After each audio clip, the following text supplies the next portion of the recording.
Palavra da Verdade, com Hernandes Dias Lopes. Hebreus 6, 4 a 8.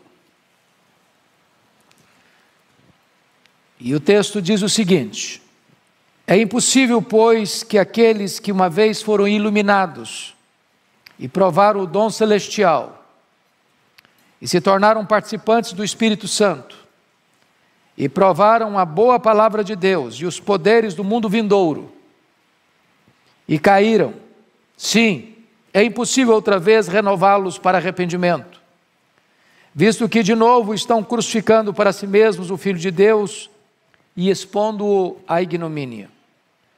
Porque a terra que absorve a chuva que frequentemente cai sobre ela e produz erva útil para aqueles por quem é também cultivada, recebe bênção da parte de Deus. Mas se produz espinhos e abrolhos, é rejeitada, e perto está da maldição, e o seu fim é ser queimada. Bom, eu quero tratar com vocês então, nesta manhã, sobre o tema, o perigo da apostasia. O apóstolo ou o autor aos Hebreus, nós não temos plena convicção de quem seja, já havia exortado os crentes, no texto anterior, sobre o problema da negligência espiritual, de terem tempo para serem mestres e ainda eram crianças, terem tempo para estar comendo alimento sólido e ainda estavam tomando leite. Mas agora o autor vai tratar de um assunto soleníssimo, que é o problema da apostasia, ou o perigo da apostasia. Esse assunto não é tratado só nesse texto aqui em Hebreus. Eu preciso que vocês olhem comigo mais 3 textos, onde o mesmo autor aos Hebreus vai mencionar esse assunto. Então, vamos dar uma olhadinha aí, capítulo 3, a partir do verso 12, ele trata do mesmo assunto. Tende cuidado, irmão, jamais aconteça haver em qualquer de vós perverso coração de incredulidade, que vos afaste do Deus vivo. Ele está tratando desse assunto, e isso vai até o verso 19, e ele disse que aqueles hebreus que estavam caminhando no deserto, não puderam entrar na terra prometida, versículo 19, por causa da incredulidade. Ele volta a tratar desse assunto no capítulo 10, olha aí comigo, a partir do verso 26. Porque se vivermos deliberadamente em pecado, depois de termos recebido o pleno conhecimento da verdade, já não resta sacrifício pelos pecados, pelo contrário, certa expectação horrível de juízo e fogo vingador, prestes a consumir os adversários. Sem misericórdia morre, pelo depoimento de 2 ou 3 testemunhas, quem tiver rejeitado a lei de Moisés. De quanto mais severo castigo julgais vós, será considerado digno aquele que calcou aos pés o Filho de Deus e profanou o sangue da aliança, com o qual foi santificado e ultrajou o Espírito da graça. E ainda no capítulo 12, a partir do verso 25, também ele volta a lidar com o assunto, quando ele diz: tende cuidado, não recuseis ao que fala, pois se não escaparam aqueles que recusaram ouvir quem divinamente os advertia sobre a terra, muito menos nós, os que nos desviamos daquele que dos céus nos adverte. Então, o apóstolo, o autor aos Hebreus está tratando desta matéria aqui, do perigo da apostasia. Bom, eu preciso admitir, irmãos, como a pastora Arival disse para vocês agora há pouco, que este é um dos textos mais difíceis de Hebreus, talvez um dos textos mais difíceis de todo o Novo Testamento. Segunda coisa que eu preciso admitir é que não existe consenso no meio cristão sobre o real significado desta passagem. Então é possível que vocês, depois de ouvir esse estudo, ao escutarem em outra ocasião um outro pregador, ele possa dar uma outra interpretação do texto. Desde os pais da igreja, é que este assunto tem sido tratado, e não há consenso, e não há unanimidade de entendimento. Mas a grande pergunta aqui, meus irmãos, é o seguinte: será que esse texto que nós acabamos de ler está na contramão de dezenas e dezenas e dezenas de outros textos que nos garantem que todo aquele que crê tem a vida eterna? Será que esse texto está negando a doutrina fartamente documentada no Antigo e no Novo Testamento da perseverança dos santos? Será que esse texto deita por terra a possibilidade de você ter certeza da sua salvação? Será que esse texto está dizendo que uma pessoa regenerada, selada com o Espírito Santo da promessa, justificada pela fé, habitada pelo Espírito Santo, segura nas mãos de Cristo, escondida com Cristo em Deus, nas regiões celestes, batizada pelo Espírito no corpo de Cristo, perder-se eternamente? É possível isso? Pode alguém que foi adotado na família de Deus, que é membro da família de Deus, que é ovelha de Cristo, que foi selada pelo Espírito Santo e recebeu o penhor do Espírito Santo, vir ser lançado fora para sempre? Pode alguém ser filho de Deus de manhã e filho do diabo de noite? Ser cidadão do céu de manhã e ir para o inferno de noite? Pode alguém hoje estar no caminho do céu e amanhã perecer na estrada larga do inferno? Pode alguém arrebatar uma ovelha de Cristo dos braços de Cristo, para que ela pereça eternamente? Pode alguma coisa afastar alguém do amor de Deus que está em Cristo Jesus, a fim de que esta pessoa pereça para sempre? Parece-nos, portanto, que esse texto não quer dizer que uma pessoa que está salva, que esta pessoa possa perder a sua salvação. Então, como é que nós podemos olhar essa passagem? Primeira coisa, irmãos, preliminarmente ainda falando, é que nós temos que fazer uma distinção entre um membro de uma igreja visível e um membro da igreja invisível. O que é a igreja invisível? A igreja invisível é aquela composta de todas as pessoas que foram salvas por Cristo, de todos os lugares, de todos os tempos, de todas as denominações. Primeira coisa que é preciso dizer é que a igreja invisível não tem placa, não é batista, não é presbiteriana, não é metodista, não é assembleia, não é essa, não é aquela comunidade. Nenhuma denominação em si contém todas as pessoas salvas. Cristo morreu para comprar com seu sangue os que procedem de toda tribo, raça, povo, língua e nação. E as ovelhas de Cristo estão espalhadas nas mais diversas igrejas, às vezes nem pertencendo a uma igreja. Eu explico. Por exemplo, o ladrão que se converteu na cruz, não deu prazo de ele descer da cruz, ser batizado, professar a sua fé e ser membro de nenhuma igreja. Imagina uma pessoa que acabou de ser convertida, creu no Senhor Jesus e morre 5 minutos depois. Está salva ou está perdida? Está salvo, mas não foi membro de nenhuma igreja. Então, isso corrige a ideia de seita. O que é uma seita? Via de regra, uma seita é aquele segmento religioso que diz assim: você só pode ser salvo se você estiver dentro da nossa fileira. Se você não fizer parte do nosso grupo, você não está salvo. Então está transferindo a salvação de Cristo para aquela comunidade. Isso é espírito de seita. Nós somos várias igrejas evangélicas, mas somos um povo só, uma igreja só, um rebanho só. O Senhor não tem 2 igrejas, o Senhor não tem 2 noivas, o Senhor não tem 2 rebanhos, o Senhor não tem 2 corpos. Todo aquele que é salvo por Cristo Jesus Esse pertence à igreja invisível. Eu estou dizendo com isso que o rol de membros das igrejas visíveis não bate necessariamente com o rol de membros da igreja invisível. Aqui, na igreja da terra, visível, você tem gente salva e não salva dentro da igreja.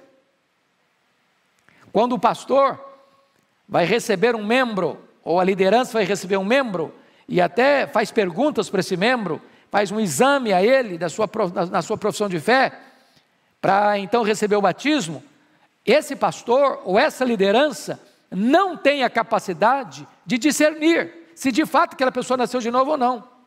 Só o Senhor conhece os que lhe pertencem. Então é possível que na igreja visível haja trigo e joio, e haja ovelha e cabrito, e haja salvo e não salvo, e Então, você não pode imaginar que uma pessoa que foi membro da igreja durante anos, ocupou cargo de liderança na igreja durante anos, que pregou o evangelho durante anos, que teve influência eclesiástica durante anos, que essa pessoa se desvie e morra no pecado. Você não está questionando a doutrina da perseverança dos santos, você está questionando a verdadeira experiência de conversão dessa pessoa. O apóstolo João, no capítulo 2, verso 19 da sua epístola, disse: saíram dos nossos, porque não eram dos nossos. Se fossem, teria permanecido. Ele está falando aí dos falsos mestres. Então, é muito importante você entender isso preliminarmente, antes de entrarmos na exposição do texto. Você pega um Judas Iscariotes, ele era um apóstolo, como tal, pregou, exerceu liderança, tinha cargo de confiança, mas não era convertido. Você pega um Demas, que era um colaborador do apóstolo Paulo, mas que ao fim amou o presente século, virou as costas. Você encontra, por exemplo, Simão o Mágico, está lá em Atos 8, foi batizado, tornou-se membro da igreja, mas não era convertido, estava em fel de amargura. Então, nós vamos olhar esse texto aqui, irmãos, que acabamos de ler, pelas leis da hermenêutica sagrada. Um dos princípios da lei hermenêutica é a ciência da interpretação. Você, à luz da hermenêutica sagrada, você entende a Bíblia assim: a Bíblia explica a própria Bíblia. Ou seja, a Bíblia é a palavra de Deus e nela não há contradição. Se você ver algum texto parecendo estar em contradição com o outro, você pode perceber que o problema é o seu entendimento e não a Bíblia. Você vai examinar toda a Bíblia, e este conjunto do todo é que vai ajudar você a entender um texto particular. Outro princípio da hermenêutica: você interpreta um texto complexo à luz de um texto claro, e não um texto claro à luz de um texto obscuro. Ou seja, esse texto é um texto obscuro, difícil, complexo. É esse texto que vai me dar o norte doutrinário, ou são os textos claros sobre a perseverança dos santos, a segurança da salvação, que vão me ajudar a entender esse texto.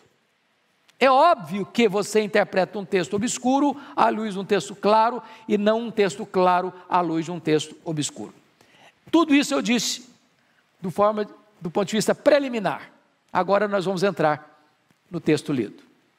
Então, primeira coisa que eu chamo a sua atenção: a quem o autor se refere nesta passagem de Hebreus 6, 4 a 8. É impossível que aqueles que foram iluminados e provaram o dom celestial, se tornaram participantes do Espírito Santo e provaram a boa palavra de Deus e os poderes do mundo vindouro e caíram, sim, é impossível outra vez renová-los para arrependimento. A pergunta é: a quem o autor se refere? Bom, vamos entender o contexto de Hebreus. Eu já disse isso para vocês que têm acompanhado o curso aqui comigo, na escola dominical, que o autor aos Hebreus escreveu para alertar um fato específico.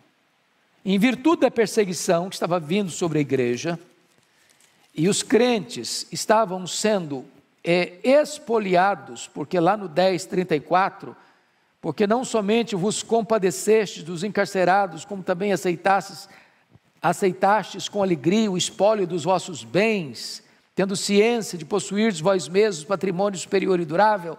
A perseguição tinha chegado, e os crentes estavam perdendo suas propriedades, suas casas, seus bens, perseguidos, saindo como forasteiros, como estrangeiros, a perambular.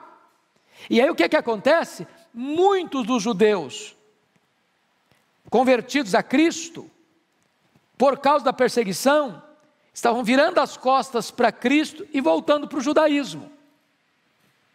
O autor aos Hebreus diz que isso aí é apostasia, porque Cristo é melhor do que os profetas, do que os anjos, do que Moisés, do que Arão, do que Josué. O sacerdócio de Cristo é superior ao sacerdócio levítico, que a nova aliança inaugurada no sangue de Cristo é superior à velha aliança. Portanto, virar as costas para Cristo é apostasia. Então, o contexto aqui é este: negar a Cristo não é poupar a vida. Eles estavam querendo poupar a vida, para fugir da perseguição. O argumento do autor aos Hebreus, não, se você abandonar Cristo, você vai cair nas teias da apostasia, e isso é uma queda sem volta, isso é a condenação inexorável, porque veja você, o texto menciona 3 características deles, versos 4 e 5, olha aí comigo. Eles desprezaram os dons de Deus, né? Segundo, olha aí comigo, eles rejeitaram o Filho de Deus, no versículo 6. E terceiro, eles desistiram das bênçãos de Deus, versículos 7 e 8. Então, vamos entender aqui, irmãos, o que é que esse texto está querendo dizer. Será que ele está falando aí que os crentes perderam a salvação? Ele está falando dos salvos nesse texto? Como a Bíblia interpreta a Bíblia? Vamos ler um versículo seguinte ao que eu já disse aqui no texto que nós lemos, de 4 a 8. Olha o que está escrito no versículo 9. Quanto a vós outros, todavia, ó amados, estamos persuadidos das coisas que são melhores e pertencentes à salvação, ainda que falamos desta maneira. Preste atenção na conjunção adversativa todavia. Ele está falando de um grupo do 4 a 6, que não é salvo, que embora pertenceu à igreja visível, que embora conviveu com salvos, mas agora ele está contrastando esse grupo do 4 a 8 com o verso 9. Quanto a vós outros, todavia, sempre que você encontrar uma conjunção adversativa, em qualquer literatura, você precisa entender, o mais, entretanto, o porém, o todavia, o entrementes, que ele está contrastando o que disse, com o que vai dizer. Alguém que parece salvo, mas não é salvo, com alguém que de fato é salvo. E se você notar, lá no 10:39, ele vai usar a mesma expressão. Olha comigo, por gentileza, quando ele está falando da apostasia nos versos anteriores. Ele diz o verso 39 assim, 10:39, nós, porém, olha a diferença. Nós, porém, não somos dos que retrocedem para a perdição. Somos, entretanto, da fé para a conservação da alma. Então, qual a conclusão que você está chegando comigo? A tese do autor aos Hebreus na carta não é ensinar uma nova doutrina de que você pode ser salvo e perder a salvação. Não. A tese do autor aos Hebreus é que existem pessoas que são membros da igreja visível, que parecem salvas, que desfrutaram das bênçãos comuns da salvação, no sentido de que ouvir a palavra de Deus, de que receber os sacramentos, de que até pregar a palavra de Deus, mas que de fato não tinham nascido de novo. E daqueles que verdadeiramente não são dos que retrocedem, dos salvos que perseveram. Então o autor aos Hebreus não está contribuindo com essa tese de perder salvação, que pode ser salvo hoje e se perder amanhã.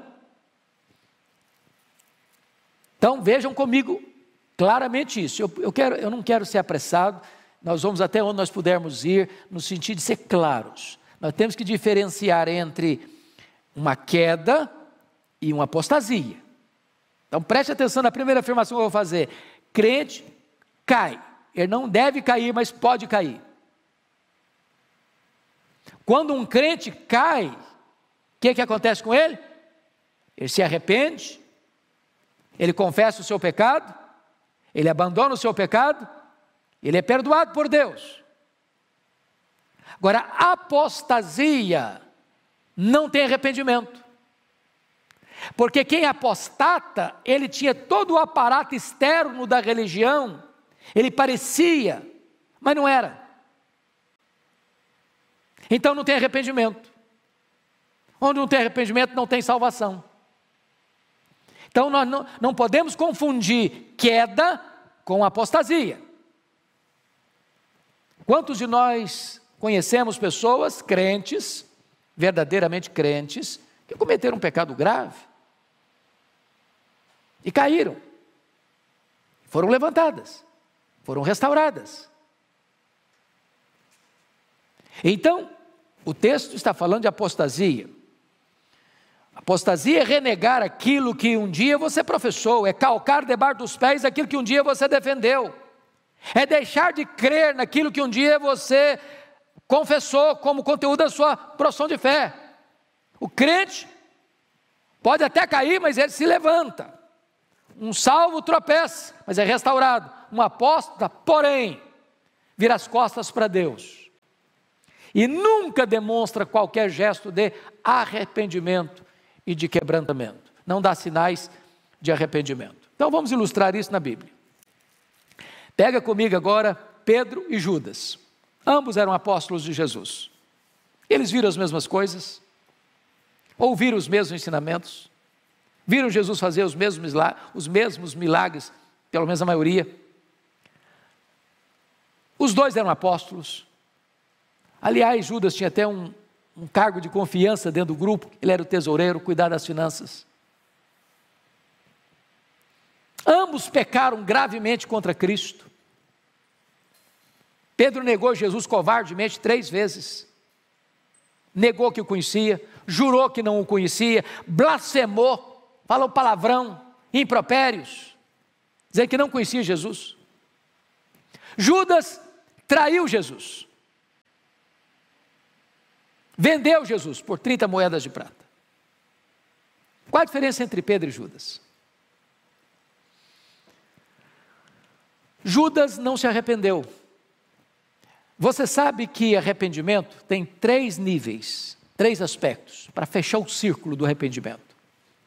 Tem a razão, tem a emoção, tem a volição, ou a vontade. O que é arrependimento? É mudar de mente, metanoia, muda de mente. Segundo, é tristeza segundo Deus.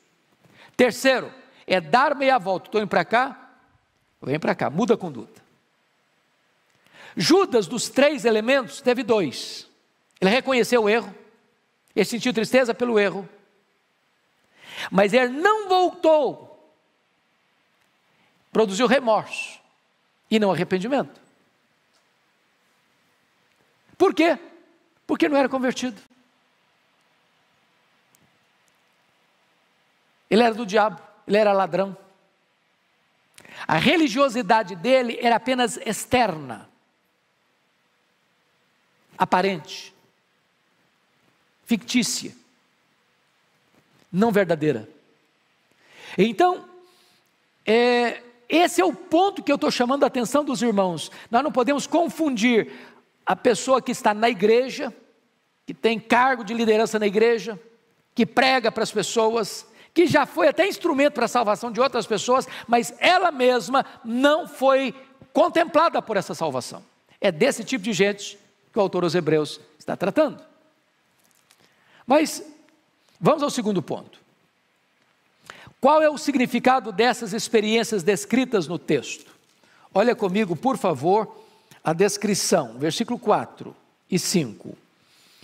É impossível, pois, que aqueles que uma vez foram iluminados, então, sublinhe aí, iluminados. Segundo, provaram o dom celestial. Terceiro, se tornaram participantes do Espírito Santo. Quarto, provar a boa palavra de Deus. Quinto, provar os poderes do mundo vindouro. São experiências impressionantes, não? Todas essas experiências, meus irmãos, foram vividas pelos israelitas, rebeldes que pereceram no deserto. É só você ler 1 Coríntios 10, versos de 1 a 11. Todas essas experiências. Agora, muitos crentes, membros daquela igreja que recebeu essa carta aos Hebreus, com medo da perseguição, estavam abandonando a Cristo e voltando para o judaísmo. Olha isso de novo no capítulo 3, versículo 12. Tende cuidado, irmãos, jamais aconteça haver qualquer de vós perverso coração de incredulidade, que vos afaste do Deus vivo.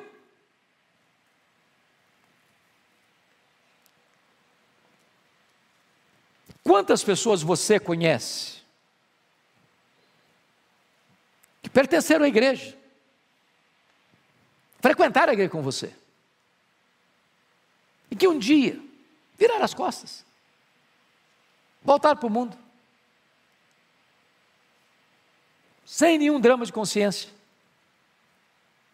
sem qualquer saudade da casa de Deus, sem qualquer desejo de voltar, e se refestelaram lá no mundo, e beberam todas as taças dos prazeres do mundo, e morreram lá. O que você está questionando aqui? Não é a falha doutrinária, não é que a doutrina da segurança dos salvos fica abalada, não.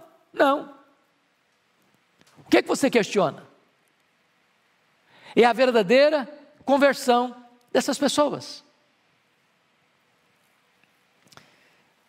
Pense comigo, por exemplo, daqueles que abraçam a fé como Simão o mágico. Tem gente que abraça a fé cristã, irmãos, para oferir vantagens. Sobretudo nesse período em que se prega tanto teologia da prosperidade, milagre daqui, milagre dali, a pessoa entra porque eu vou lá. Quando ela diz eu vou para lá, ela está pensando uma coisa: eu quero ganhar dinheiro. Ou eu estou com um problema de saúde, eu quero ser curado. Ou eu tenho um problema na família e quero resolver. Ou seja, ela apenas está interessada em coisas do aqui e do agora. Ela não pensa em salvação, em vida eterna, fazer parte da família de Deus, não. Ela quer receber um benefício, como Simão o mágico queria receber um benefício. Eu quero esse poder de impor as mãos sobre alguém receber o Espírito Santo. Eu quero esse negócio. Quanto custa? Deixa eu pagar. É comércio, é lucro. Isso vai me dar uma projeção incrível. Isso vai me dar dinheiro, porque já pensou, você me paga, eu oro por você, você recebe o Espírito Santo. Que coisa maravilhosa. Ou seja, o Simão, o mágico lá de Atos 8, ele pensou no cristianismo como um instrumento para ganhar dinheiro, para ganhar projeção, para ganhar fama, para ganhar sucesso. O fulcro, o centro, o eixo, tudo era ele mesmo. Era o lucro. É um falso Cristo, é um falso cristianismo. Ele tinha abraçado uma fé, mas não era a fé verdadeira. Ele estava enganado acerca daquilo que ele tinha abraçado. Esse não é o Cristo da Bíblia. É por isso que Jesus diz assim: quem crer em mim, como diz a Escritura, do seu interior fluirá um rio de água viva. Não é o que diz o fulano, o beltrano, o ciclano. Quem crer em mim, como diz a Escritura. Pense comigo em Demas, cooperador de Paulo, destrutor de tudo isso aqui. Tudo isso aqui, está escrito aqui. Iluminado, provou o dom celestial, tornou-se participante do Espírito Santo, provou a boa palavra de Deus, provou os poderes do mundo vindouro. Viu tudo isso. Tudo isso. Quem é membro de uma igreja fiel ao Senhor Jesus, aí 1 ano, 2 anos, 5 anos, 10 anos, viu tudo isso aqui. Viu gente sendo salva, viu o ébrio largando a cachaça, viu o adulto largando o adultério, viu o ladrão se convertendo, se tornando honesto, viu aquela família arruinada ser levantada e recuperada, viu tudo isso aqui. Mas ele mesmo não foi convertido. Então, você olha o próprio Judas Iscariotes, Será que alguém escutou sermões melhores do que Judas Iscariotes? Escutou Jesus 3 anos? Será que alguém viu mais milagres do que Judas Iscariotes? Viu Jesus fazer milagres 3 anos? Ele mesmo, sendo apóstolo, pregando para os outros. Agora vamos ao terceiro ponto. Por que é impossível renovar essas pessoas que caíram para o arrependimento? Por que é impossível? Versículo 6, e caíram, sim, é impossível outra vez renová-las para arrependimento, visto que de novo estão crucificando para si mesmo o Filho de Deus e expondo-o à ignomínia. Então veja bem, se você perceber, eles estão de novo crucificando para si mesmo o Filho de Deus. Segundo, eles estão de novo expondo Jesus à ignomínia. E aí João ilustra com a terra. Essa ilustração de João é curiosíssima, porque ele diz o seguinte: a chuva cai sobre a terra absorve a chuva. Uma terra produz frutos, né? Uma terra é cultivada e recebe bênção da parte de Deus, produz erva útil, né? Produz arroz, milho, trigo, soja, que dá alimento. Mas a chuva cai na terra, e a terra recebe a chuva, e a produz o quê? Erva daninha, espinhos e abrolhos. A mesma chuva, a mesma terra, uma produz frutos, outra produz espinhos. Duas pessoas entram na igreja, na mesma hora, na mesma igreja, no mesmo tempo, escuta a mesma mensagem, escuta a mesma música, participa do mesmo culto, sob o mesmo ambiente. Uma se arrepende, a outra traz um enredo de arrependimento. Ambas tornam-se membros da igreja, uma verdadeiramente convertida, trigo, a outra falsamente convertida, joio. Você sabe qual a diferença entre o trigo e o joio? Uma das diferenças? São muito parecidos, mas uma das características do trigo é que quando o trigo está maduro, ele se dobra. O joio é parrudinho, ele não dobra de jeito nenhum. O crente verdadeiro, diante da autoridade da palavra de Deus, ele se humilha, ele se curva, ele se arrepende, ele é exortado: estou errado mesmo, vou mudar minha vida. O joio não, ele não se dobra, ele não se arrepende, ele não se quebranta, é impossível renová-lo, porque não há renovação sem arrependimento.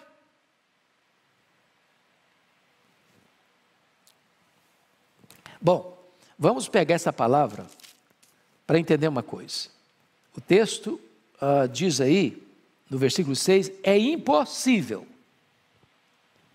Vamos pegar essa palavrinha impossível, porque essa palavrinha aí foi interpretada de diversas maneiras ao longo da história da igreja. Por exemplo, Erasmo, no século XVI, substituiu essa palavra impossível por difícil. É a tradução da Bíblia aí, olha aí a importância, nós temos uma autoridade aqui entre nós. Traduziu impossível por difícil. E a partir daí muitos passaram a pensar que não deveríamos tomar a palavra impossível literalmente. Bom, Ambrósio foi um pai da igreja, lá da época de Agostinho, Tomás de Aquino, já na Idade Média, disseram o seguinte, dentre outros tentaram explicar que a impossibilidade aqui está com os homens e não com Deus. Está abrindo uma porta, é impossível, mas nem tanto. Depois, vem West, um outro escritor evangélico, para dizer o seguinte: bom, gente, o autor aos Hebreus está apenas falando de uma hipótese, de uma mera possibilidade, coisa hipotética, mas não de um fato concreto e real. Então, também aliviou o texto. É, mas não é. Parece, mas não é. Vem F. Bruce, que é um grande comentarista bíblico, que diz o seguinte: o autor está nesta passagem fazendo de fato uma advertência real contra um perigo real. Impossível é impossível, pronto. Nada de silogismos. Vem Calvino e interpreta essa passagem dizendo que o autor não está se referindo aqui a qualquer pecado, como furto, perjúrio, homicídio, embriaguez, adultério. Mas ele está se referindo de fato, e Calvino está certo, a uma apostasia irreversível do Evangelho. Aquele pessoal que estava com as malas prontas para sair do cristianismo e voltar para o judaísmo, largando a realidade para as sombras. E Stuart Olyott, que é também um escritor e comentarista, disse que esse texto talvez seja a melhor explicação da parábola do semeador.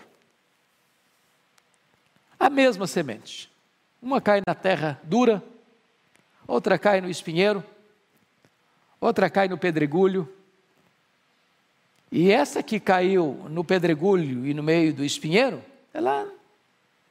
a semente nasceu, a semente cresceu, a semente que ficou bonita, a árvore frondosa, bonita, e você olhava e admirava, e você olhava e disse, puxa, que pessoa maravilhosa, que crente maravilhoso, vai dar frutos maravilhosos, e você tinha tantas expectativas, mas ao fim, esses 3 tipos de semente que caiu na beira da estrada, que caiu no meio dos espinheiros, ou no meio dos pedregulhos, só tinha aparência, mas não produziu fruto. A produção frustrou-se. Essa é a realidade, irmãos, de gente que entra para a igreja, que é membro da igreja, visível, que ocupa a posição de liderança na igreja, mas que ao fim, essas pessoas nunca foram salvas. É o crente nominal, que vivenciou todas essas coisas que o verdadeiro crente vivenciou, por um tempo, com grandes indícios de que era verdadeiramente crente, tinha vício, tinha beleza, tinha esplendor, mas depois, a fascinação das riquezas, os prazeres da vida, o medo das perseguições, suplantou a boa semente, e esse crente nominal virou as costas para Deus, e se foi, sem nunca mais poder ser recuperado. Por quê? Porque nunca foi convertido e nunca demonstrou verdadeiro arrependimento. Pois bem, então o que é ser um crente verdadeiro? É só professar intelectualmente a fé cristã? Irmãos, deixa eu lhes dizer que o diabo poderia subscrever boa parte das nossas confissões de fé reformadas. O diabo é mais crente do que muito teólogo liberal. Tiago diz, sabes tu que Deus é um só? Fazes bem, até os demônios creem e tremem. Então, não é pelo fato de que alguém subscreve doutrinas certas, por um dado momento, por um período da vida, é que ele é um crente verdadeiro.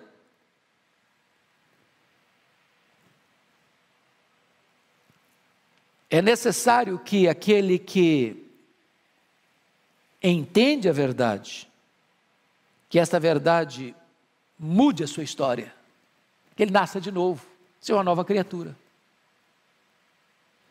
Então preste bem atenção nisso, porque nós não podemos confundir as duas coisas, porque a maioria das pessoas que hoje ataca a doutrina da perseverança dos santos, ataca pelo fato, não, mas eu conheço fulano, mas eu conheço Beltrano, mas eu conheço Ciclano, que foi membro da igreja, que foi até líder da igreja, foi até pastor.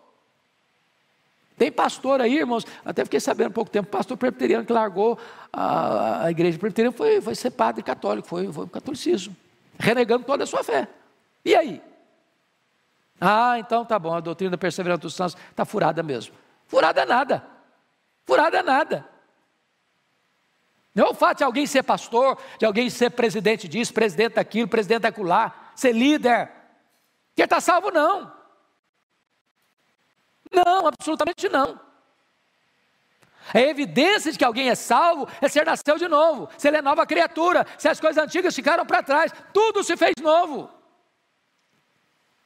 O salvo é aquele que persevera. Ele persevera. Se ele é de Deus, ele persevera. O Senhor nos salvou não no pecado, Ele nos salvou do pecado. Portanto, irmãos, eu quero aqui já trazer a conclusão para vocês o seguinte: esse texto de Hebreus 6, 4 a 8, não está negando, não está contrariando, não está refutando a gloriosa doutrina da perseverança dos santos, ou seja, uma vez salvo, salvo para sempre. Eu não estou dizendo que membro da igreja salvo para sempre. Eu não estou dizendo que quem tem cargo de liderança na igreja salvo para sempre. Eu não estou dizendo que quem entrou num seminário, fez teologia, foi ordenado pastor, presbítero, diácono, salvo para sempre. Eu não estou dizendo isso. Eu estou dizendo que aquele que nasceu de novo, foi selado com o Espírito Santo, foi justificado pela fé, tem o seu nome escrito no livro da vida, este sim está salvo para sempre. É Jesus quem diz isso. Quem vem a mim, de maneira nenhuma lançarei fora. Eu conheço as minhas ovelhas, eu dou a elas a vida eterna, e ninguém as arrebatará das minhas mãos.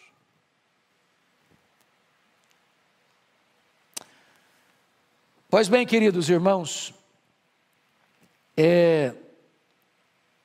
vamos entender, portanto, que esses sinais de apostasia você encontra na Bíblia. Por exemplo, você pega o rei Saul, né? Como é que vai encerrar a vida dele? Vai encerrar a vida dele no final lá consultando uma feiticeira. Você vai encontrar isso, como diz na parábola do semeador. Você vai encontrar isso em Mateus 7, 21 e 23, quando Jesus diz: naquele dia muitos dirão: Senhor, Senhor, porventura não profetizamos em teu nome, não fizemos milagres em teu nome, não expelimos demônios em teu nome? E o Senhor vai dizer: apartai-vos de mim, vós os que praticais a iniquidade, eu nunca vos conheci. O apóstolo João, no capítulo 5, 16 da primeira carta, ele diz que aqueles que pecam para a morte, você não precisa nem orar, não adianta orar. O Senhor Jesus, lá em Marcos, capítulo 3, 29, fala do pecado que não tem perdão, a blasfêmia contra o Espírito Santo, nem nesta vida, nem no mundo vindouro. Lá em João 17, 12, Jesus falou que seus discípulos foram guardados por Ele, e nenhum pereceu, exceto o filho da perdição. Então, amados, é claro que esse texto está mostrando uma coisa para nós: saíram dos nossos, porque não eram dos nossos, diz 1 de João 2,19, porque se fossem, teriam permanecido. Bom, essa expressão, portanto, do verso 6, caíram, claro, não está falando de uma queda, de um crente. Um crente cai. Não deve cair, não tem licença para cair, mas cai. Mas ele levanta. Ele é restaurado. Você pega um Davi, que adultera, que manda matar o marido da mulher, que se casa com a mulher, para ocultar o problema da gravidez da mulher, e ele vai ao fundo do poço. Mas o Senhor o restaura. E quando ele está orando, ele está dizendo: Senhor, restitui-me não a salvação, ele não a perdeu, restitui-me a alegria da salvação. Ele perdeu a alegria da salvação, ele não perdeu a salvação. Então essa é a diferença, né? Não é uma queda definitiva, de uma rebelião consumada, mas é de uma queda de um crente, que pode ser restaurado por Deus, porque nele há arrependimento. Então, eu gostaria de já concluir, por que é impossível renovar novamente aqueles que caíram para o arrependimento? Olha comigo o versículo 6. E caíram-se, é impossível outra vez renová-los para arrependimento, visto que, de novo, olha aí, de novo estão crucificando para si mesmos o Filho de Deus. Deixar as fileiras do cristianismo e voltar para o judaísmo era crucificar de novo o Filho de Deus. Está dizendo que a cruz de Cristo não valeu. que Cristo morreu em vão. Se a pessoa rejeita a única maneira do homem ser salvo, então não tem para ele mais possibilidade. Segundo, porque essas pessoas de novo estão expondo o Filho de Deus à ignomínia. Virar as costas ao sacrifício de Cristo e voltar para o judaísmo é expor novamente o Filho de Deus à ignomínia da cruz. É dizer que o sacrifício dele não tem valor. É desprezar a obra vicária. Por isso, o texto conclui com os versos 7 e 8 com a ilustração da chuva. Ilustração da chuva. Porque a terra absorve a chuva que frequentemente cai sobre ela e produz erva útil para aqueles por quem é também cultivada, recebe bênção da parte de Deus. Então, pensa comigo no agricultor. O que é que ele faz? Prepara a terra, semeia a terra, a chuva vem e a terra produz erva boa para se comer, para se alimentar. Mas versículo 8, mas se produz espinhos e abrolhos, é rejeitada, e perto está da maldição, o seu fim será queimada. Você sabe disso. Se você já viveu na roça como eu, você não precisa plantar erva daninha. Ela nasce, naturalmente, e com mais vigor do que a planta. Se você deixar ambas crescerem juntas, o que você semeou na terra, com a erva daninha cresce com mais força, e vai suplantar, vai sufocar aquilo que você está tentando cultivar e produzir. E ele está dizendo o seguinte, a chuva cai na terra, uma terra produz erva boa, a outra terra produz espinhos e abrolhos. É a mesma chuva, é a mesma terra. Duas pessoas entram na igreja, escutam o mesmo evangelho, são terra, a chuva é a mesma. Uma produz erva boa, a outra produz espinhos e abrolhos. O que é maravilhoso, você e eu estamos aqui, é a bênção de ler o versículo 9. Quanto a vós outros, todavia, ó amados, estamos persuadidos das coisas que são melhores e pertencentes à salvação, ainda que falamos dessa maneira. Esse texto não é para botar medo no seu coração. Será que eu sou um apóstata? Não, você não tem que pensar isso. A questão é, você crê no Senhor Jesus? Você reconhece que você é um pecador? Você reconhece que você precisa da graça de Deus? Você reconhece que você não pode ser salvo pelas suas obras? Você entende que Cristo foi para a cruz pelos seus pecados? Morreu pelos seus pecados? Você entende que Jesus ressuscitou para a sua justificação? Você tem o selo do Espírito Santo em você? O Espírito Santo habitando em você, dando testemunho com o seu Espírito que você é filho de Deus? Então você se agarre nisso, nas verdades de Deus. Você não é daqueles que retrocedem para a perdição, você é daqueles que perseveram para a salvação. Então que Deus nos abençoe, irmãos, para que jamais venhamos a duvidar das verdades das Escrituras, que nos garantem que uma vez, crendo no Senhor Jesus, nós temos a vida eterna. Nós, uma vez, ouvindo a voz do pastor e atendendo a voz do pastor, estamos seguros nos braços do pastor, e dos braços do pastor ninguém pode nos arrebatar. Que Deus nos abençoe. Amém. Tá, daqui a pouquinho então, vamos ficar em pé, nós vamos orar, dar graças a Deus, e 11 horas retornaremos para o culto. Vamos ficar em pé. Ó Deus bendito, louvado seja o teu nome, porque a tua palavra é viva, é verdadeira, e a tua palavra merece toda a nossa confiança.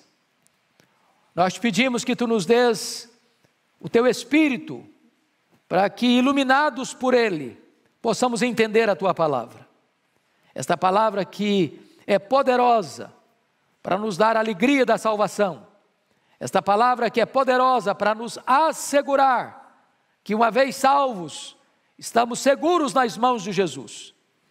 Ó Deus, alegra nossa alma nesta manhã, por pertencermos à tua família, ao teu rebanho, ao teu povo, este povo que foi amado, escolhido, justificado, selado, garantido para estar para sempre contigo. Glória ao teu nome, porque em Cristo Jesus nós temos essa bendita segurança. Abençoa o teu povo e conduz o teu povo em segurança de volta para casa, em nome de Jesus. Amém. Deus abençoe, irmãos, obrigado por vocês terem permanecido conosco nesta manhã.